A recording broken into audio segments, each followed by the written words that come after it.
Hello, freak bitches. When I got out of high school, I went to art school for a year or two, and then I dropped out. And I was just like, how am I going to make a living doing this? And I got all my best drawings, and I went to, I think it was Cal Arts. It was like it's like a open call, like, and it's like every single animation studio, every single advertising agency. And I got there, and it's all these fucking kids with all their art, and there's really long lines to talk to a guy that like has a pencil behind his ear and goes, work on this, work on this. And I was like, fuck this. And so I was like, I'm not even gonna wait in this line. So I went to go take a piss, and I saw one of the advertising guys get up, and I followed him to the bathroom. And I said, and I pulled one of those while his dick's out. I'm like, hey, look at this crosshatched penis. Look at this. And he's like, hey, you can't wait in line like everyone else. I'm like, dude, please. And he like looked over, and he's like, hey, that's pretty good. And so he's got his dick out, and I go, hey, nice fat dick, dude.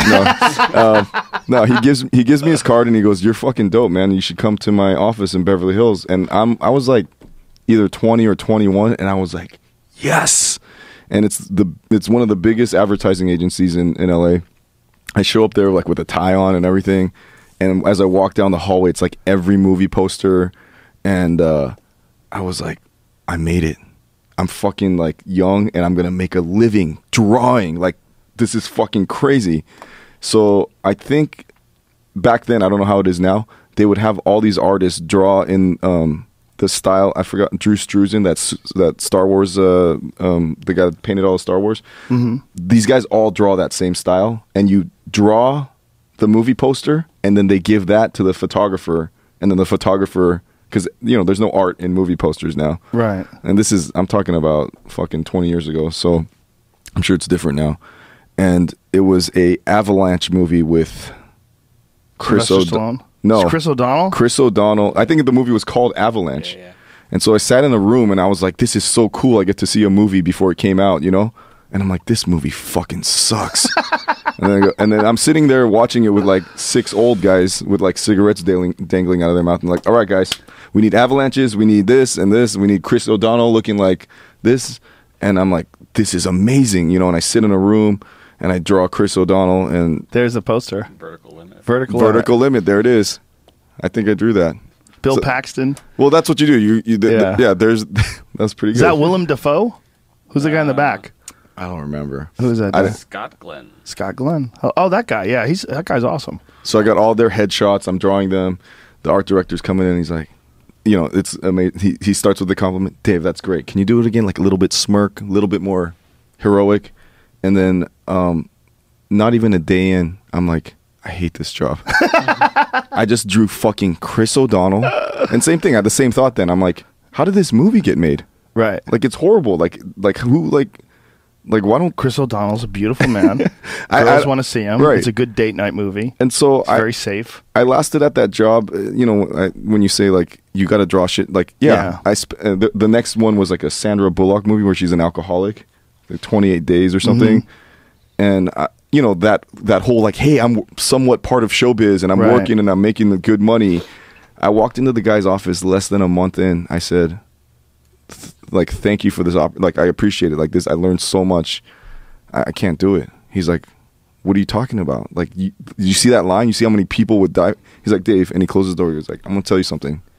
You remind me of me like 20 years ago. The fucking crazy hair. You got like that fucking punk rock attitude.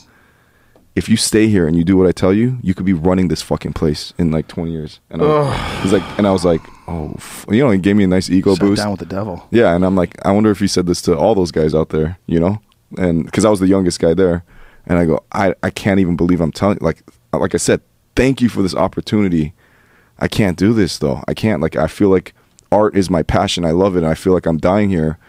Because I thought, I could draw Chris O'Donnell all day, and then at night I could draw whatever I want, AR-15s and buttholes. Right. But muscle memory. I had just spent the entire day training my hand to draw in the Drew Struzan style of Chris O'Donnell. I get home and I want to do my shit, and I'm like, oh fuck, that butthole looks like Chris O'Donnell's face.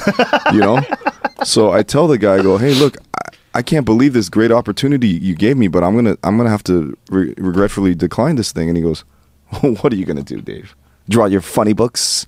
He didn't say it in that voice, but he's like, he was like mocking you. He's like, no, yeah, a little, not like hardcore, but he's like, what are you gonna do? Yeah. And he's like, good luck with that. And I was like, you know what? I've made it's for me the saddest thing when I see young people that have already like given in. Yeah. I'm like, that's the time you fight. That's the time that you should try and fail and try again. And then it's like, when you get old, you're like, at least I tried. Didn't work out, you know? So I said, look, man, I'm going to go for it. And if I end up fucking broke or poor or whatever, then fuck it, you know? At least I tried, you know? Yeah. And the next job from that was drawing midgets and buttholes for Hustler. So I was like, yes, I get to at least draw what I want to draw. Midgets and buttholes for Hustler. Yeah, I worked for like Asian Fever and the whole Larry Flint. Yeah, it's trying to monetize a creative vision. It's really important that you try to figure out what is unique in your head. What is in your head, and how do you get it out? And if you want to bring up the Chappelle Show or anything, it's like this whole like I don't want to start my own network. I don't want to start my own publishing company. It's like, I'm just going to do whatever I want, knowing that it's not going to make any money. And then what always happens is, because it's so unique and whatever, it does make money. Oh, that's so easy for you now, Dave, because you have fuck you money. I'm like, how do you think I got it? How do you think I fucking got it? Like, right. It does. You would still be working for that advertising. Right, agency exactly. If you just I took the chance when I had nothing, and I had nothing to do. They say the rich and the poor have more in common than the middle class, because they both, like, if you're poor, you're like, yeah, I got nothing to lose. If I get sued or whatever, like, they could take like my fucking toilet paper roll or whatever, you know? So I don't know.